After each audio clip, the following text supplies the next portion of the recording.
Hello everybody, this is Dee and welcome to my channel, Deeplansandbudgets. Thank you so much for stopping by today. I really appreciate you taking a few minutes out of your day to share it with me. It is Monday. We're going to do things a little bit different today, only because this would have been another Monday that was 5 weeks and I don't have enough money in my walking around money to do those savings challenges, so we're going to skip those today. We're going to replace them with something else. We're going to talk about what I spent, and then Denise had some questions about the online banking, and it took me a couple weeks to answer this because I needed to come up with a way to talk about it that didn't seem like financial advice, specifically because I used to work in the banking industry and I talk about that all the time, and so I have to be really careful that it doesn't come off as professional advice because I've been out of that industry now for about 8 years, and so I'm sure everything has changed. Or a lot has changed at least. Anyhow, let's talk about what I spent. Let me zoom in. On Monday, $10 in tolls from a trip I took Sunday to see my granddaughter. And I bought some ice cream with the social group for $5. They all had dinner. I had an ice cream sundae. Yummy. I always go to my sister's and brother-in-law's house before I go play pool with the social group. And they feed me so well, so I'm never hungry when the group goes out to dinner. But of course, I want to go out and, talk and blab with everybody, so I want to support the business. I usually do it with something like dessert. On Tuesday, I bought a Diet Pepsi when I went to play trivia. On Wednesday, I bought stamps when I went to mail the winner, Deborah, her prize, and that was $19.60.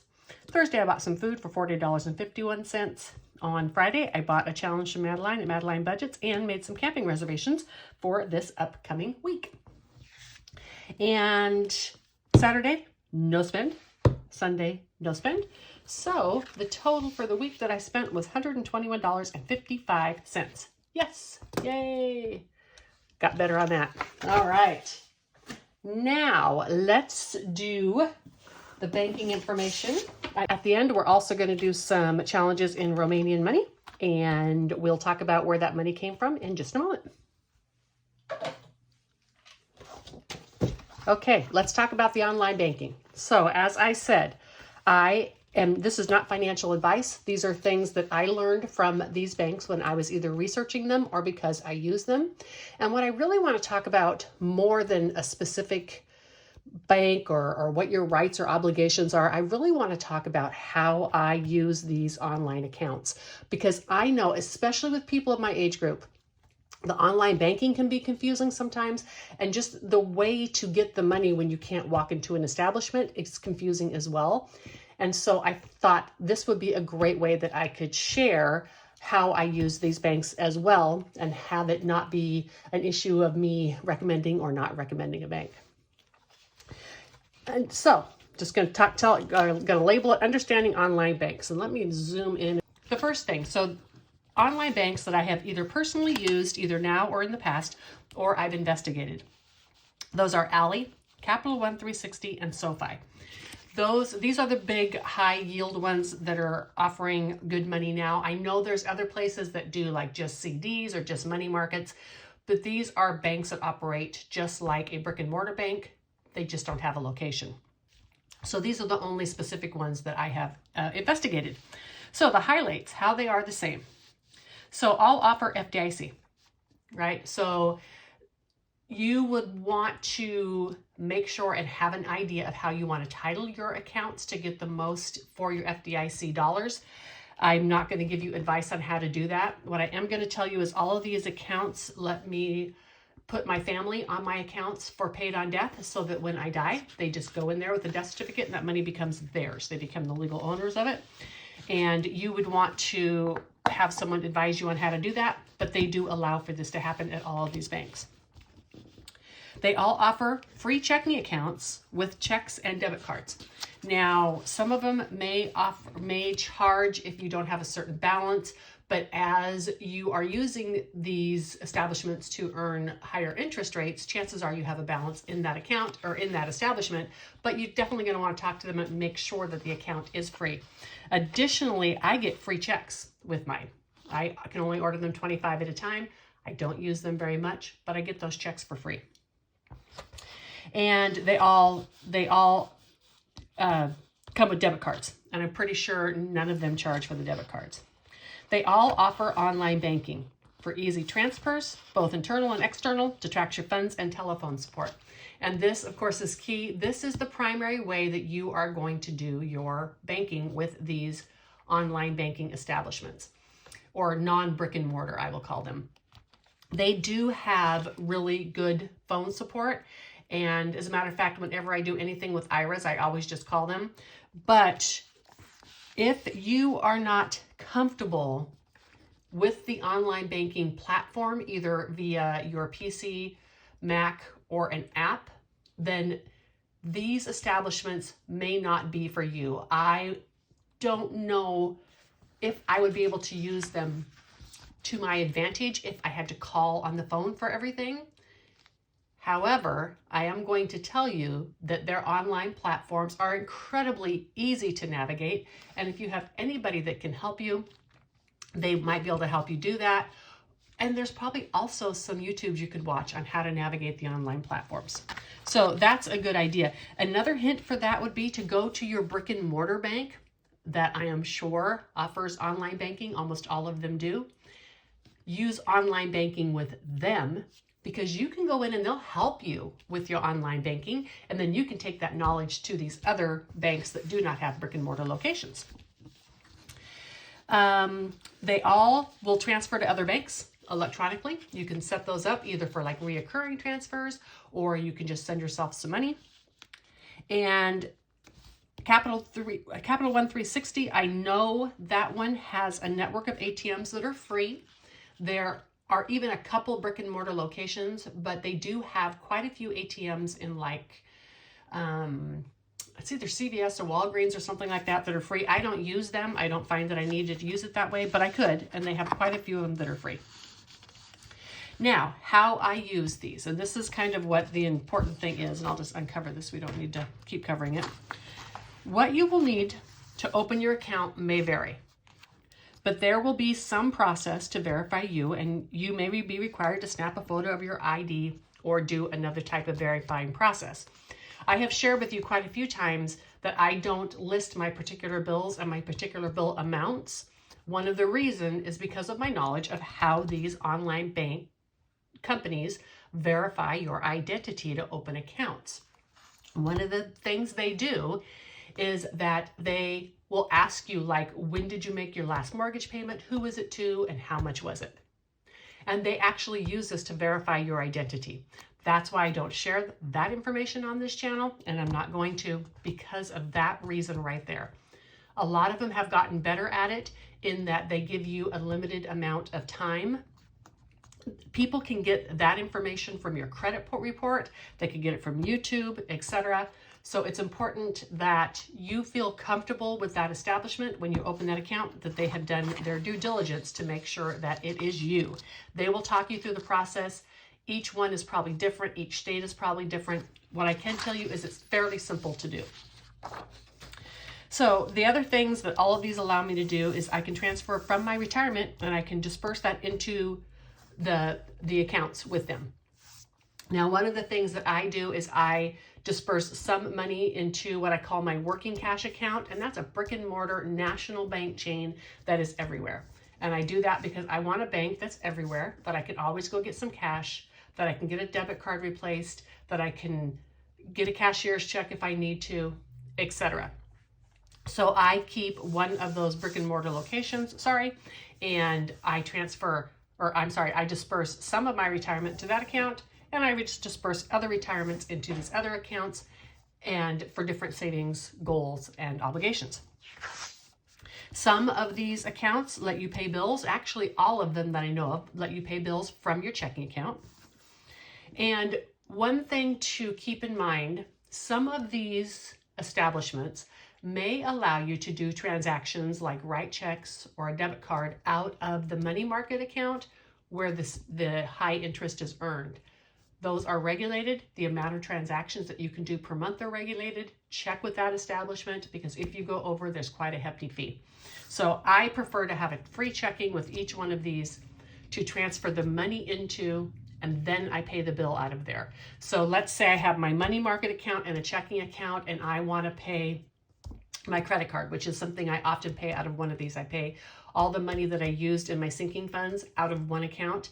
So I transfer that amount into the checking account, and then I do a bill pay online and pay my credit card bill with that amount. Super easy. When I need to transfer money to these banks, you can do it in quite a few different ways. And this, again, equals your level of security. It is a little bit of a process to set up electronic transfers. Not if you do something like Zelle, but to actually set up where these banks will send money to your bank or vice versa, send money back and forth to each other. Usually they're going to do $1 first, and then they're going to send you something, and you have to do a code to verify those accounts are there. And even if you have money being sent to one account at these establishments, they may do a re-verification process if you're sending it to a second account. But it's easy to do once you have it all set up. Another thing that's incredibly easy to do is write yourself a check out of one of the accounts and remote capture it into another account. Let's say I have a check with establishment A, or I have money in establishment A and I want to get that to establishment B. I write myself what's called a to me from me check. That's just, you make your check out to yourself, you sign it, and you deposit.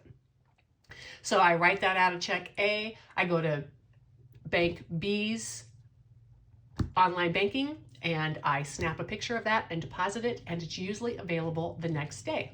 The reason I say usually is because it depends on the amount of the deposit. If it's a few $100s, because I always have a few $100s on deposit in my account, it's available immediately. If it's more than that, they may place a day or two hold on it. That is okay.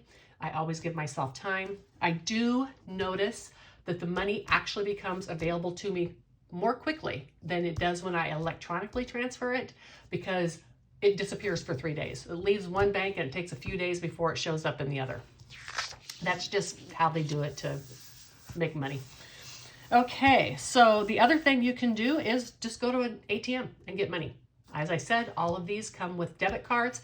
Please think seriously about opening a checking account too, so that you can transfer the money into there. You don't want to keep a large balance in there. That checking account's not paying anything, but you can keep enough to like maybe cover for an emergency. I keep a few $100s in each of these checking accounts because I have the debit card. Should I have an emergency, I can go to the ATM and grab some cash. Online, on those online things, I renew CDs. I open new accounts, add and remove beneficiaries.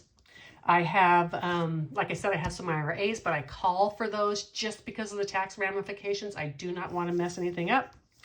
Another thing I do is I set up every possible alert on every bank account. I watched a person many years ago, and they talked about how to protect yourself from fraud. And one of the number one things they said is assume fraud is going to happen to you, and set up every possible alert that you can. So my account alerts me when there's a deposit of $1, a withdrawal of $1, when I get regular account balances. Everything that happens on my account, I know immediately. And this means that if there's fraud on my account, I know ASAP that someone has gotten into my information, so that I can get a hold of the establishment and I can close the account or do whatever that I need to do. Often also when I travel and I'm going to be out of coverage where I do not have phone, I can go online and I can put a pause on these accounts so that nothing can happen when I'm not getting these alerts. Now, a final thing I want to talk about when we talk about online banking, or any banking actually, if you get a phone call, mail, or text from any of your banks, and I shouldn't say mail, I should say email, a phone call, email, or text from any of your banks, or mail if it looks suspicious, never, ever, ever reply to those messages with the information they're asking for. Again, never. If they initiate a call to you, sorry, I'll zoom out, to email, like they email you and say, we've noticed fraud on your account, please get back to us right away, by clicking this link. Do not do it. Do not ever, because it's very easy for scammers to make fake stationery, to make fake email addresses. Same is true of text messages. Don't ever answer the text messages. if something in the mail looks suspicious, and when people call, do not say anything. Say thank you for the information and hang up the phone. Then what you will do is you will go and you will either log on to your account online, not with that person, not through a link, but you go like on your app and you log on, or even better, give them a call and make sure everything is okay. Again, do not answer information when someone's calling you. You need to call them back. I do not do, even if I think it's legit, I will never, ever, ever answer or reply to text, emails, phone calls, or mails asking me for specific information.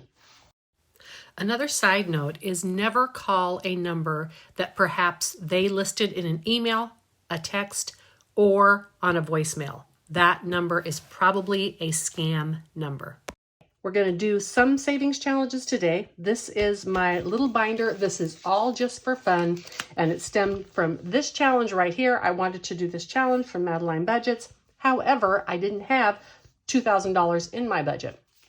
So I decided to make Romanian money. The conversion rate is about 4 Romanian dollars for $1 US. Therefore, this $2,000 challenge is going to cost me 506.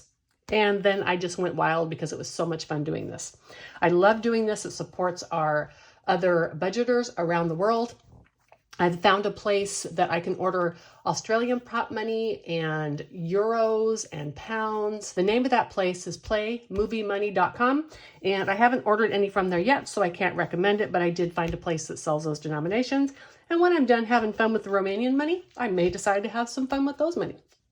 Okay, so where this money came from. Yesterday, I went through all of my savings challenge binders, and I wanted to pare out some of the challenges. I had too many, and many of them just were not bringing me joy. Either, let's be honest, I had colored them and it looked atrocious and I didn't like them, or they just weren't what I wanted, or they didn't fit that binder in terms of like the amount of the challenge. And I just got rid of them. I am not going to do a savings challenge that doesn't bring me joy. I'm not the person that's going to finish it no matter what. If it's not motivating me to sit down and save money, I'm not doing it. So I had a couple challenges in here, and the challenges were just fine. They weren't fine the way that I had decided to use them. For example, I put Budget with Mama Bears in here and decided to use this great big 100 die. Well, that was stupid because this is a big challenge too. And so I was going to have an IOU that would last a month. So I took that out. I'll use it somewhere else. And I am just going to do a few of these today. I have a couple, of course, from Madeline and Rox Budgets, my Romanian friends. And I think today, I've been giving Rox's or Madeline's a lot of love. Let's do 25 today. Is there a 25 on here? There is not. Let's do 30 today. Okay. Let me find a 30 and be right back. I had to get my S notes back out because I'm having such problems with bleeding. So that's okay. So now I have my S notes in my IKEA pins up there and my Sharpies in a drawer. That works. I'm okay with that. Wasn't the best coloring I could have done, but that's okay. $30 into this. Now Madeline's challenge has $230 in it. Yay! Okay, the next challenge is from Jenny. It's Simply Living Saves. Let me do this so you're not distracted. And I found these on her website as printables. Where did it go? Here we go. And these were for $300. So of course, it's only going to be $75 in US dollars. And so I decided to do this. Just a quick note so you know, I have the cash right here. So when I finish, like let's say I finish this challenge, I'll get $75 out of this cash and put it into my low priority sinking funds. That's how I'm keeping track of it. Okay, in Jenny's, let's do another 30 in this one. Why not? Okay. And 20 and 30. And again, this is Jenny at Simply Living Saves. I believe she's in Jamaica right now. Woohoo, having fun. And so now I have 50, 70, 90, 110 and 120. I will consolidate that after this video. More dashboards that I made. Aren't those cute? For my Grinchiness. Okay, Rock's Budgets. I have this one from her. These are $25. Oh, and look what I did. I found my little bling pins, and I colored up rocks. I don't know if you can see that I made them flickery. Okay, anyhow, I digress. Let's do $25. See, look what's happening. This cardstock is bleeding. I don't want to just waste it. So I'm just going to go to S Notes on cardstock for a while, print on my good regular copy paper for my Sharpies, and then when I get rid of my cardstock, I will order Nina classic cardstock because it is printer proof or Sharpie proof or whatever. All right, so now Rock's Budgets has $50 in here. Ren Mischief Managed Budgets. What am I doing from her? 20 and 2. I can definitely do more than that.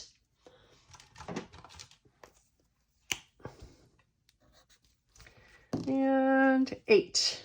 $10. I think that's enough. All right. So $10 into this one. Not going to worry about counting it. Here it goes. And the next ones, I ordered these just this last weekend, as you saw on my recap, from Madeline Budgets. And y'all need to go check this out. She has a set, and I think it came with 6 challenges. Yeah, no, 9 challenges, 3 of each, 3 pages each. And so I wanted to do this one, of course, super fun. Let's get this brown. And I think we're going to do 15 on this. I don't know why I decided to do a 5 and a 10 instead of just a 15. But too late now. Try to do them in a different color and then remember which ones. Okay, y'all saw that was a different color. Why does it look the same? I don't know. Whatever. So $10 and $15 into this one. So the second one from Madeline is started. And it's going to have a lot of Romanian challenges in them because these are in honor of these wonderful ladies over there in Romania. And another one from Rock's Budget, which is the puzzle challenge. I didn't do this last time, so definitely want to do it this time. And I'm going to use Sharpie. That just didn't come out well. And this is just on regular paper, so I can use Sharpie. Let's do 15 on this one. I'm going to speed this up.